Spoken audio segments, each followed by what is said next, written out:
One of the wheels on this piece of luggage fell apart after about 8.5 years. There aren't many places near me that do these sorts of repairs, and I found out it would cost around $50 to fix one wheel. So I ended up doing it myself for less than $10, and that leaves me with a spare wheel.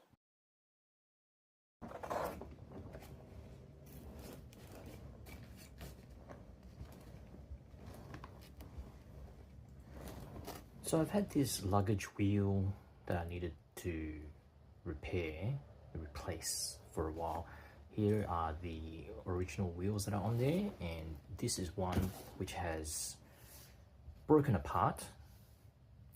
So basically the wheel itself started falling apart, and I ended up removing the old one.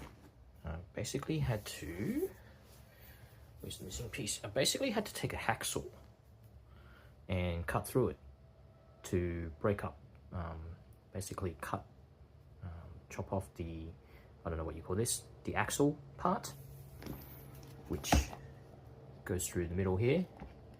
So basically you have to cut through there to release the old wheel and to take it apart.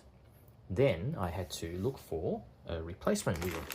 So I've been doing a fair bit of research, eBay, Amazon, and eventually I bought this set, I think from Temu. So it has the same size wheel, 50mm diameter, very, very similar width. I think these are 18. Just double check. Yes, these are 18, and that compares to the original. So I think the original is a little bit thinner. So you can kind of see there. So this is a little bit thicker, and hopefully it'll still work. So that goes in there, and I need to fit the new axle on.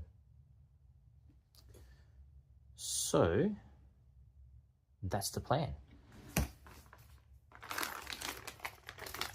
And the kit comes with 2 different lengths of axles, which is great because it's not necessarily a one-size-fits-all. Some luggages may have like wider openings. So here you can see the 2 different sizes. So one is a bit shorter than the other, and this is the screw that goes in the other end. So I'm going to use the shorter one. Let's see how we go.